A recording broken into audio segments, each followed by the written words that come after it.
Nunca pensé que un día estaría contando esto frente a una cámara. Durante muchos años fui una mujer que nadie veía, que caminaba por pasillos ajenos cargando un dolor que nadie imaginaba. Pero lo que Dios hizo en mi vida todavía me emociona cuando lo recuerdo. Antes de contarte todo lo que me pasó, déjame pedirte algo muy especial. Escribe aquí en los comentarios desde dónde estás viendo este video. Me gusta saber hasta dónde llegan estas historias y cuántas vidas Dios puede tocar a través de un testimonio. Y si te gustan las historias que fortalecen la fe, aprovecha para suscribirte al canal. Me llamo Magdalena Cruz. Tengo 47 años y nací en un pueblo pequeño de Nuevo León, en el norte de México. Crecí en una casa humilde, con paredes de bloc y piso de cemento, pero con una mamá que nos enseñó desde chicos que lo más importante no era el dinero, sino la fe. Desde los 15 años empecé a trabajar en casas ajenas. Mi papá había muerto cuando yo tenía 12 y no había otra opción. Lavaba ropa, planchaba, limpiaba y nunca me quejé. Mi mamá siempre me decía: Magdalena, el trabajo honesto nunca deshonra a nadie. A los 32 años llegué a San Pedro Garza García buscando algo mejor para mis hijos. Entré como empleada doméstica en la casa de la familia Valdés, una mansión de 3 pisos con jardín, alberca y un auto diferente para cada día de la semana. Para mí fue como entrar a otro mundo. Durante 15 años limpié pisos de mármol que nunca serían míos. Preparé comidas que jamás probé. Ordené habitaciones donde nadie sabía mi nombre completo. Para la familia yo era simplemente Magda. 2 sílabas, nada más. Mi rutina era siempre igual. Me levantaba antes de que saliera el sol y tomaba 2 autobuses para llegar a trabajar. Vivía en un cuarto pequeño, con una cama, una mesa vieja y una imagen de la Virgen que mi mamá me había regalado. Esa imagen fue muchas veces lo único que me dio fuerzas para seguir. Cada noche me arrodillaba frente a esa imagen y hablaba con Dios como si estuviera hablando con alguien que me conocía de verdad, porque sí me conocía. Le contaba mis miedos, mis cansancios, mis sueños. Era el único momento del día en que yo sentía que no era invisible. Los domingos iba a la iglesia del barrio, una iglesia pequeña, con sillas de plástico y un pastor que predicaba con fuego.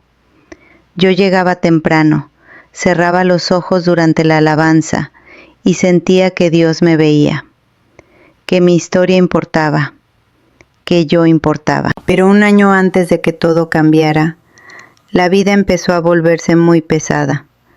Mi mamá se enfermó de repente y antes de que yo pudiera llegar al hospital, ella ya había partido.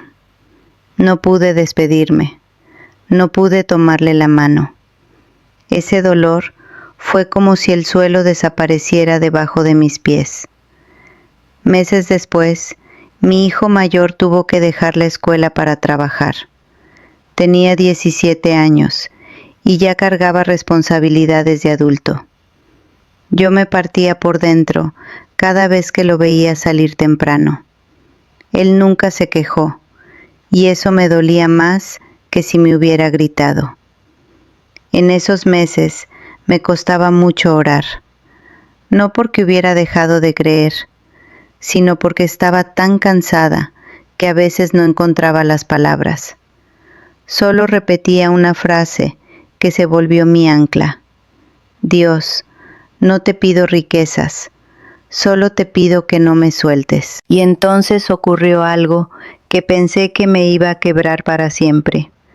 Recibí una llamada diciéndome que mi hijo había sido detenido en un operativo migratorio y deportado. sin aviso, sin tiempo para abrazarnos. Yo estaba en la cocina de la casa Valdés cuando me dieron la noticia. Colgué el teléfono, respiré profundo y seguí lavando los platos. No podía llorar ahí, no podía derrumbarme en ese lugar. Así que guardé el dolor muy adentro y seguí trabajando como si nada, como si mi corazón no estuviera roto en pedazos. Esa noche, al llegar a mi cuarto, me tiré en la cama sin quitarme los zapatos y lloré como hacía mucho tiempo no lloraba. Pero en medio de ese llanto, una calma extraña llenó el cuarto y sentí algo en mi corazón que hasta hoy no sé explicar bien. Sentí que Dios me decía, no estás sola, yo estoy aquí. Semanas después, fui al médico por unos dolores que tenía hace tiempo. Los resultados dijeron que necesitaba una cirugía urgente. No tenía dinero, no tenía seguro médico, no tenía a quién pedirle ayuda. Guardé esos papeles en mi bolso y decidí que eso era entre Dios y yo. Nadie más tenía que saberlo. Nunca imaginé lo que estaba a punto de ocurrir. Un martes por la tarde, Sofía, la hija menor de la familia, empezó a tener una crisis muy fuerte. Lloraba sin control, temblaba, no podía respirar. Sus padres entraron en pánico, y yo corrí hacia ella desde la cocina sin pensarlo. Me senté a su lado en el suelo y tomé sus manos entre las mías. Le pedí que respirara conmigo. Le dije que Dios estaba con ella en ese cuarto. Le hablé con calma, con palabras de fe que había aprendido de niña cuidando enfermos en mi pueblo. Y poco a poco, su respiración volvió a la normalidad. Desde ese día, Sofía empezó a buscarme para hablar. Al principio, eran conversaciones cortas mientras yo limpiaba, pero se fueron volviendo más largas y más profundas. Me confesó que a pesar de tener todo, se sentía completamente vacía, perdida, sin propósito. Yo la escuchaba sin juzgarla, sin darle sermones. Solo la escuchaba y oraba en silencio por ella cada vez que podía, porque esa era la única arma que yo conocía, la oración. Y nunca me había fallado del todo, aunque a veces tardara más de lo que yo quería. Seguía cargando mis papeles médicos en el bolso. Seguía tomando 2 autobuses cada mañana. Seguía arrodillándome cada noche frente a esa pequeña imagen. Y seguía repitiendo en silencio, Dios, no me sueltes, porque era lo único que me mantenía de pie. Si esta historia ya tocó tu corazón hasta aquí, escribe en los comentarios, Dios es fiel. Un día Sofía llegó a la cocina llorando otra vez. Había peleado fuerte con sus padres y no sabía qué hacer. Yo tenía trabajo pendiente, pero dejé todo a un lado. Me senté frente a ella, le ofrecí un vaso de agua y le escuché durante casi 1 hora. Le hablé de mi mamá. Le dije que la vida no se mide por lo que tienes, sino por lo que entregas. Y al final tomé sus manos y oré con ella en voz alta por primera vez. Fue un momento muy sencillo, pero los dos lo sentimos. Días después, en el mercado, me encontré con una vecina muy angustiada. Su hijo estaba enfermo y no tenía para comprar los medicamentos. Yo, en ese momento, tenía apenas lo que necesitaba para el transporte de la semana, pero saqué la mitad de lo que tenía y se lo di. Ella me preguntó cómo lo iba a reponer, y yo le dije lo único que sabía decir desde el fondo de mi corazón. Dios va a proveer, siempre lo ha hecho. Esa semana caminé más de lo que debía para ahorrar el dinero del autobús. Pero no me arrepentí ni un momento, porque aprendí algo con los años que nadie me va a quitar. Cuando uno ayuda a otros en medio de su propia necesidad, algo sobrenatural ocurre. Cada vez que di, aunque no tuviera, Dios encontró la manera de devolverme de formas que yo no esperaba. Y fue ahí cuando Dios empezó a obrar de una manera que yo nunca hubiera imaginado. Un jueves por la mañana llegué a la casa y encontré a la señora Valdés esperándome en la cocina. Eso era raro. Ella nunca estaba ahí a esa hora. Sentí algo extraño en el estómago. Me explicó que días antes había encontrado por accidente unos papeles que se me habían caído del bolso. Eran los resultados médicos, los que decían que necesitaba cirugía urgente. Se había quedado con ellos sin saber qué hacer, y ahora me miraba de una manera que nunca antes me había mirado. Le conté todo: la enfermedad, la deportación de mi hijo, la muerte de mi mamá, todo lo que había guardado en silencio durante meses, y mientras hablaba, me daba cuenta de que era la primera vez en 15 años que alguien en esa casa me miraba como una persona completa. No solo Magda, sino Magdalena Cruz. Cuando terminé, ella tenía los ojos húmedos. Me preguntó: ¿por qué nunca dijiste nada? Y yo le respondí lo único que era verdad: porque Dios siempre ha sido mi refugio. Esas palabras llenaron el silencio de la cocina de una manera que ninguna de las dos esperaba. Esa misma tarde, Sofía apareció. Su mamá le había contado todo.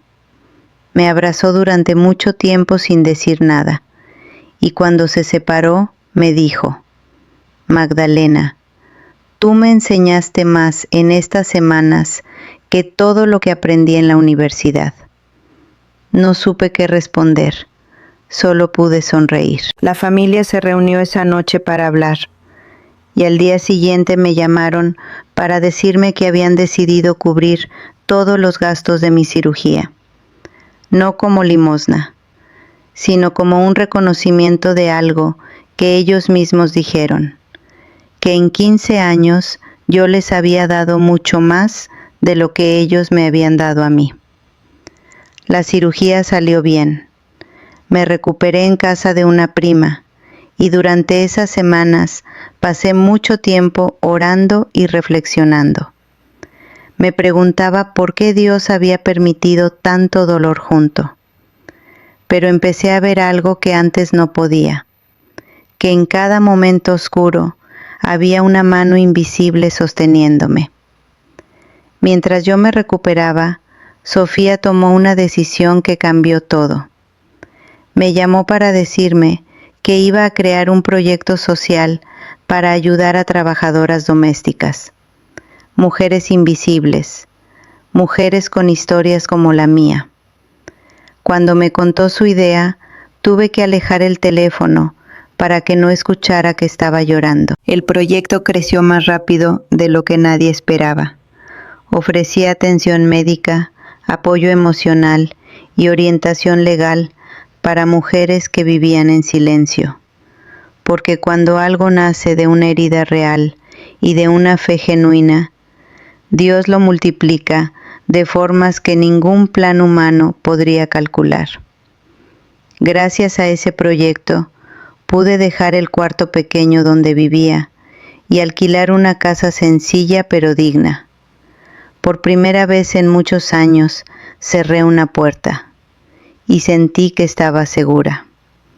Pero lo que más le pedía a Dios todavía era otra cosa: era mi familia.